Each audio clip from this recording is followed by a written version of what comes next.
शराइत हैं जिस पर हम खुश भी हैं कि वरना तो खुदा न खास्ता कहा जाए डिफॉल्ट का खतरा है, तो ये सारी हम पूरी कर पाएंगे या फिर हम आईएमएफ के पास जा रहे हैं? ये जो जितना या आईएमएफ ने जो आपके हमारे साथ रखी है ना, जो पेश किया है उनकी तरफ से जो स्टाफ लेवल आ गया है, स्टाफ लेवल का जो आया है उनके सामने, उसमें ये शर्त लिखी हुई है कि अगले इकदामात के लिए पाकिस्तान हुकूमत तैयार रहे।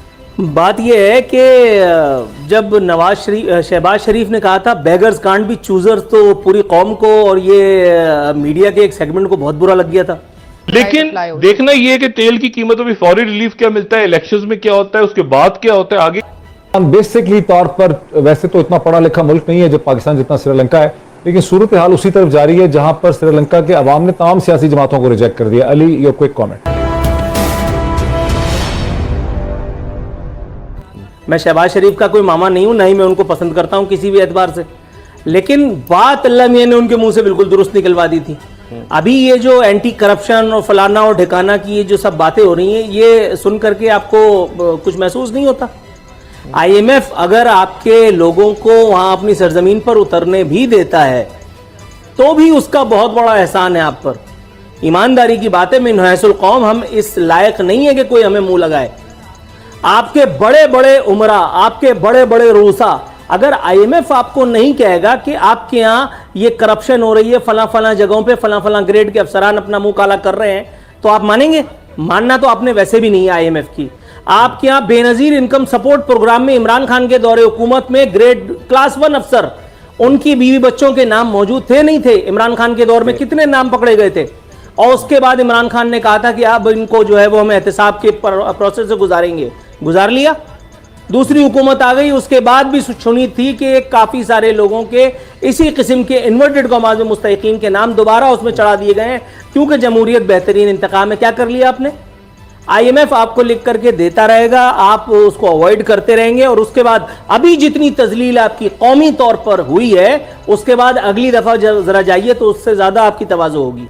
मुझे तो इसमें कोई हैरानी नहीं हो रही। अगर आईएमएफ आपको नहीं बताए तो मुझे हैरत है। अच्छा, अभी मेरी इकोनॉमिक एक्सपर्ट से आज बात भी हो रही थी इसी हवाले से। लगारी साहब वो तो कह रहे थे कि हालात कोई अच्छे नहीं है और ये शराइत आईएमएफ की बढ़ती चली जा रही हैं, अब जब जाना होगा तो इससे भी ज़्यादा तस्लील होगी, और ऐसे हालात नहीं है कि तकरीबन 30 अरब डॉलर से ज़्यादा तो हमें सिर्फ अगले 1 साल में चाहिए, हमने वापस करने हैं कर्ज वगैरह की मद में। और उसमें फिर बड़ी बात है कि अगर शहबाज शरीफ साहब 15-20 रुपए भी काम करते हैं तो रिलीफ तो फिर होगा, और शायद ज़िमनी इलेक्शन पर इसका बराह रास्त असर हो और उनकी जो पोजीशन कमजोर नजर आ रही थी वो अचानक इस एक ऐलान से बदल जाए। नहीं, कमजोर पोजीशन का तो आप अंदाजा लगा रहे हैं ना। हमें ना इमरान खान के सुरखाब के पर नजर आ रहे हैं, ना इनके सुरखाब के पर नजर आ रहे हैं। हमें इमरान खान की कोई ऐसी चीज़ नजर नहीं आ रही जो वोटर को अपनी तरफ खींच सके। मजमा है, ये मजमा हर जगह नजर आता है। ये क्राउड जो है इस तरह का भी वो भी ले रही हैं, बड़ा क्राउड ले रही हैं और ये भी ले रहे हैं। मेरे ख्याल में कैमरे और कैमरे के एंगल का कोई फ़र्क हो सकता है किसी न किसी जगह पर, और हर किसी का अपना एंगल भी हो सकता है, लेकिन वो भी बड़ा क्राउड ले रही हैं। तो इस जो हाल यहाँ हो रहा है, मैं एक आध 1.5 दिन इस्लामाबाद लगा के अभी कराची पहुँचा हूँ। मैं आपको ये क्लियरली बता रहा हूँ कि जो हाल हमारे मुल्क का है, जिस डायरेक्शन में हमारा मुल्क जा रहा है, और मुझे जिस चीज़ का ख़तरा नज़र आ रहा है, मैं हाथ जोड़ के सारों से कहता हूँ खुदा के वास्ते 2 काम कर दें। एक, ये जो इलेक्शन होने जा रहे हैं पंजाब की 20 सीटों पे, इनको जो कराची हैदराबाद में होने जा रहे हैं बाई इलेक्शन जो यहाँ पे, और जो NA 245 का, उसको खुदा के वास्ते ये साफ और शफाक इलेक्शन करवा दें, इसमें बेईमानी मत करें। मुझे बड़ा खौफ है खून खराबे का। जो वहाँ आपने अपर सिंध में देखा वो ट्रेलर भी नहीं था, वो तो बहुत छोटी चीज़ थी, तबाही वहाँ भी हुई थी। ये बहुत डेंजरस लेवल्स के ऊपर टेम्परेचर जा चुके हैं। और दूसरा, इस मुल्क का सोल्यूशन एक है मुईद, और इस वक्त कोई और सोल्यूशन नहीं है। Free and fair elections, Awami elections, free and fair Awami elections, free and fair general elections नहीं, अवामी इलेक्शंस। आप मेरी बात समझ जाए, अवामी इलेक्शंस। वक्त अगर आईएमएफ को ये एतराज है तो बजाय एतराज है कि पाकिस्तान में इदारा जाती करप्शन, भाई एजुकेशन तक में करप्शन है। यहाँ पर है, पंजाब में है, और उसका आप सोच भी नहीं सकते कि किस तरह से करप्शन होती है। ट्रांसफर पोस्टिंग में करप्शन है। अब आपने ट्रांसफर पोस्टिंग किसी और के हवाले कर दी है कि वो निगरानी करेंगे, तो फिर वहां से चली जाएगी। सही। आप देखेंगे कि किस तरह से मुल्क अब में करप्शन को जी मौजूदा नैब का सेटअप इन्हीं जो अब हुकूमत में है इन्होंने मिलकर बनाया था, चाहे एक हुकूमत एक ऑपोजिशन थी, लेकिन अब देखते हैं अब इसमें किस तरह से बेहतरी ला सकते हैं IMF के कहने पर। नूर आरफीन, आपको लग रहा है पेट्रोल कोई 50 रुपए तक कम हो जाएगा, या वैसे खबरें 20-25 रुपए की, अगर इतना भी कम हो जाए तो कुछ लोगों को तो रिलीफ मिलेगा, लेकिन महंगाई कम होती ओवरऑल नजर नहीं आती, पेट्रोल पे सिर्फ फर्क पड़ जाएगा, बाकी तो गैस, बिजली, हर चीज पहले ही महंगी हो गई है, और डॉलर जो है वो भी कोई खास नीचे नहीं आने वाला, 200 से नीचे तो नहीं आता नजर आ रहा।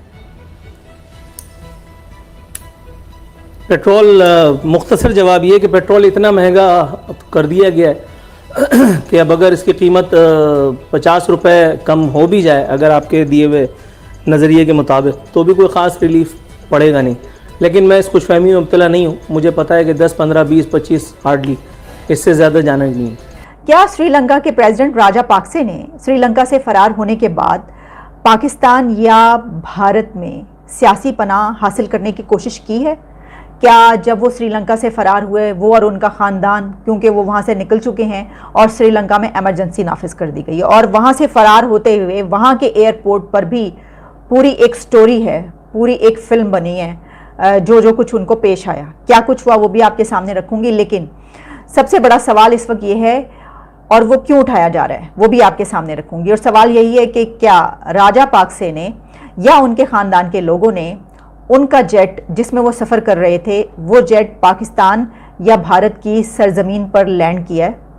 अच्छा, ये सवाल हम इसलिए उठा रहे हैं क्योंकि इस वक्त सोशल मीडिया पर एक, जिस तरह मैंने कहा कि इंटरेस्टिंग न्यूज़ सर्कुलेट हो रही है, और वो खबर ये है कि कल रात को 11, साढ़े 11 बजे के बाद 2 जेट जो कि सोनेगांव एयरबेस नागपुर से उड़ान भरते हैं और वो लैंड करते हैं पाकिस्तान के कराची इंटरनेशनल एयरपोर्ट पे, और यहाँ पर फिर कुछ घंटे वो स्टे करते हैं। अब भारत से, वहाँ के किसी एयरपोर्ट से 2 जेट्स का उड़ान भरना और पाकिस्तान के किसी एयरपोर्ट पर लैंड होना, ये तो एक बहुत बड़ी खबर है, आप जानते हैं। अब सोनेगांव एयरबेस नागपुर से जो 2 जेट्स उड़े थे और जिन्होंने कराची के एयरपोर्ट पर लैंड किया, उसमें क्या कोई मौजूद था? कोई अहम पर्सनालिटीज़ मौजूद थी? और ऐसा क्यों हुआ? ये क्या कहानी है? इस खबर पे सबसे पहले मेरी नज़र उस वक्त पड़ी कि जब सीनियर जर्नलिस्ट मारियाना बाबर ने इसके ऊपर एक ट्वीट किया। उन्होंने सोशल मीडिया पर इसके हवाले से ये लिखा कि इंडिया के बड़े अहम सोर्सेज से उनको ये पता चला है कि 2 जेट्स जिन्होंने परवास की है वहाँ से भारत से, और वो कराची में लैंड किए हैं। पहले तो उन्होंने ये लिखा, वो क्या लिखा है मैं आपको बताई देती हूँ। उनका कहना ये था, so who has news on the private jet that landed in Karachi with 2 air force jets non Pakistani, thanks. उन्होंने किसी को ये टैग किया और कहा कि इसके बारे में कोई खबर है तो बताई जाए। अच्छा, जिनको टैग किया गया है वो एक इनसाइडर हैं, और वो बड़े ऐसे थ्रेड्स जो हैं वो अंदर के निकाल के लाते हैं। बताती हूँ, उन्होंने उसके बाद पूरा एक थ्रेड लिखा है। उसमें क्या है, उसमें तो ऐसी ऐसी डिटेल्स हैं, ऐसी इन्फॉर्मेशन है कि जो शायद CIA, मोसाद या ISI और रा के पास भी ना हो। मतलब अच्छा, वैसे होता ये है कि बहुत सारे लोग कभी जब ऐसी कोई इन्फॉर्मेशन अंदर की लिखते हैं तो बड़ी हैरानी होती है कि ये खबरें इनको कहाँ से मिल गई, लेकिन समटाइम्स वो खबरें सच भी निकलती हैं। लेकिन मारियाना बाबर ये लिखने के बाद फिर एक और ट्वीट करती हैं जिसमें उनका ये कहना था कि सिर्फ एक नहीं बल्कि अब 3-4 लोग मुझ तक पहुँचे हैं, और 3-4 सोर्सेज से मुझे ये खबर बताई गई है कि वो दोनों जेट्स कैरी कर रहे थे VVIPs फ्रॉम श्रीलंका, ये उन्होंने कहा। तो इसका मतलब ये हुआ कि उनको ये बताया गया कि इंडिया से